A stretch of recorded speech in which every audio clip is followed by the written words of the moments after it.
Je ne sais pas si vous connaissez le Deep Web. C'est le web qui contient toutes les pages non indexées par les moteurs de recherche. Mon explication est simple, mais y accéder est beaucoup plus complexe en vrai.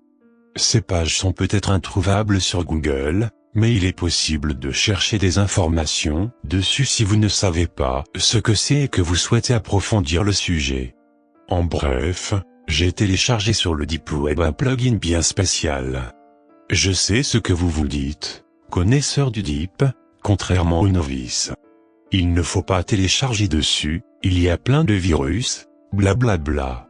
Mais mon problème n'est pas que je suis tombé sur un virus.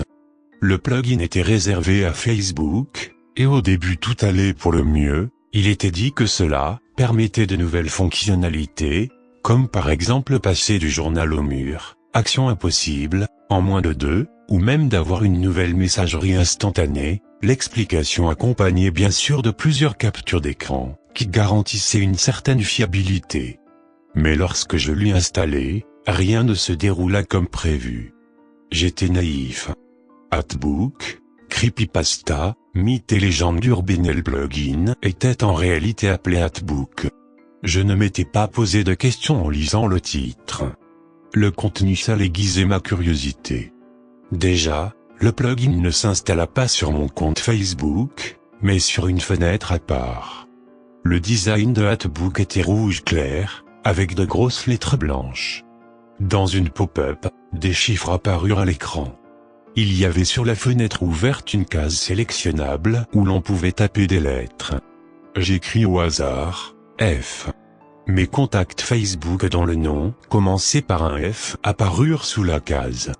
Ne savant pas ce que je faisais, je cliquai sur le nom de ma cousine Fanny. Le compte à rebours se déclencha.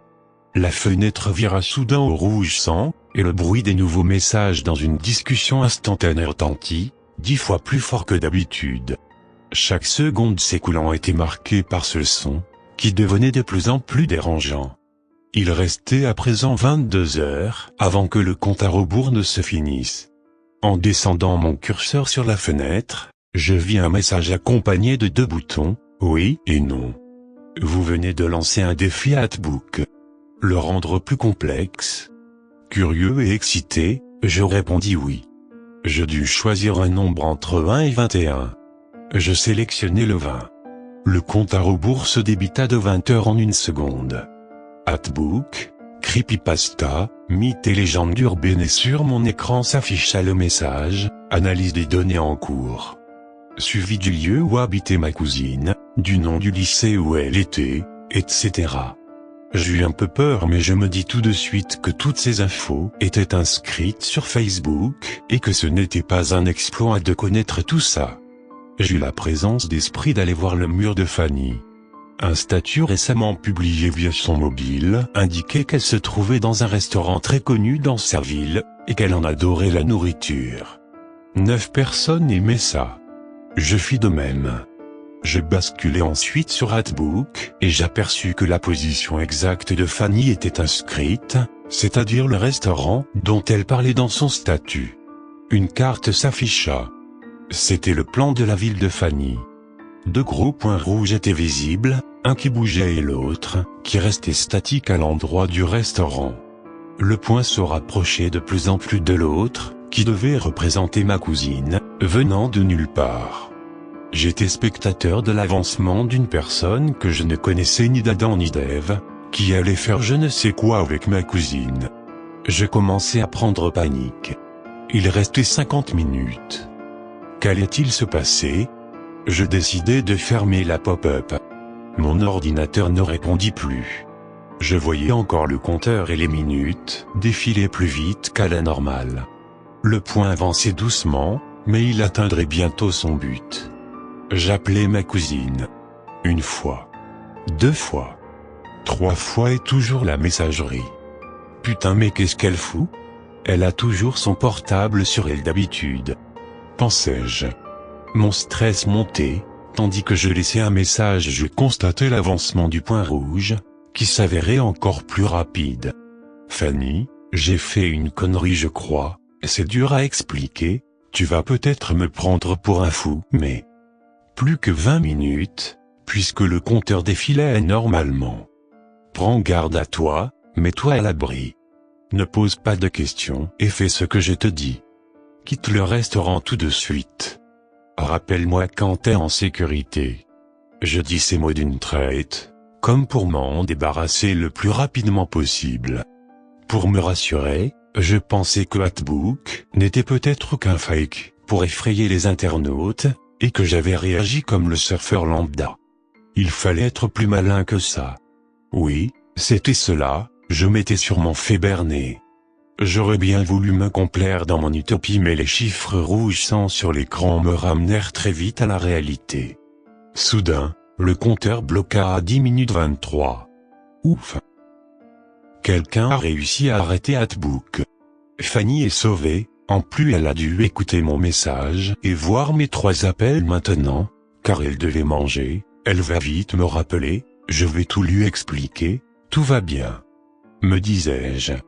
Malheureusement, après ce blocage, les chiffres défilèrent à toute vitesse jusqu'à atteindre 30 secondes. Une demi-minute qui s'écoula normalement. Une demi-minute durant laquelle je me sentis impuissant. Les dernières secondes s'égrenèrent doucement. Puis le zéro fatal apparut.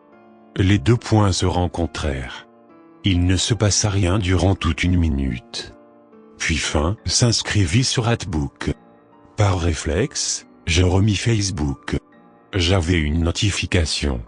Fanny a posté une photo sur votre mur. Quoi? Pourquoi elle fait ça? Quelle photo ça peut-être? Me demandai-je. J'aurais voulu ne pas le savoir. Fanny avait publié, ou du moins la personne, qui était sur le compte de Fanny, une photo d'elle, la tête écrasée sur la cuvette des toilettes, sûrement celle du restaurant. Le sang inondait la cabine. Ma cousine était morte et son cadavre était maintenant affiché sur mon mur Facebook.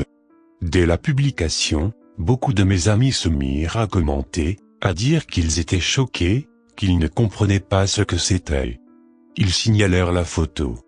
Je vis dans la description de la photo, Hatbook Copyright 2012, merci de votre confiance. Le visage ensanglanté de ma cousine me hantait à présent. La fenêtre de Hatbook clignota. On me demandait un versement d'une somme astronomique par PayPal. Pourquoi? Je venais de perdre ma cousine, la personne la plus chère à mes yeux, et on me harcelait jusqu'au bout. Les larmes coulaient le long de mes joues, j'en busse jusqu'à plus soif. Elles inondaient le clavier, sur lequel je tapotais en rythme. Car oui, sans scier, je cherchais à arrêter Hatbook. Il le fallait. Je ne me rendais pas encore bien compte de ce qui m'arrivait. Et c'est encore mon cas. Fermer Hatbook me semblait la solution. Il le prit comme un refus de paiement. J'utilisais Tor et je fis des recherches sur le Deep Web. Sur le Hidden Wiki, le Wikipédia de ce web parallèle, était inscrit en majuscule que Hatbook était en réalité un réseau français de tueurs en série. Il y avait des petits groupes de serial killers par région, et selon l'emplacement de la personne à éliminer, ceux-ci se relayaient. On nageait en plein roman policier. Je me rappelais soudain de la phrase inscrite lors de l'installation, « Hatbook vous permet de couper contact avec les personnes qui compliquent votre vie ». Avec écrit en petit, une demande de suppression est payante, sous peine de représailles. Payer ces gens pour avoir tué ma cousine. Et puis quoi encore?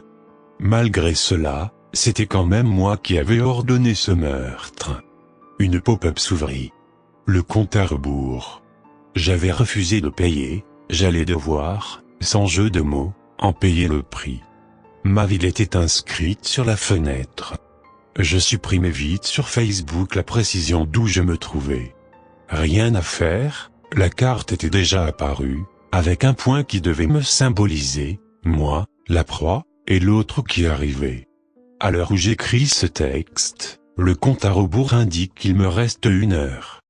J'espère juste que mon cadavre ne sera pas affiché sur mon mur Facebook. Faites attention aux informations que vous laissez sur votre compte de réseau social. N'importe qui pourrait les utiliser à des fins malsaines. N'installez jamais Hatbook. Le mur de Fanny est devenu un musée des horreurs. Le tueur continue encore de poster des photos de son cadavre, prise dans différents angles de vue. Si Hatebook ne me retrouve pas, je ferai tout pour fermer le compte de ma cousine, afin qu'elle garde une certaine dignité.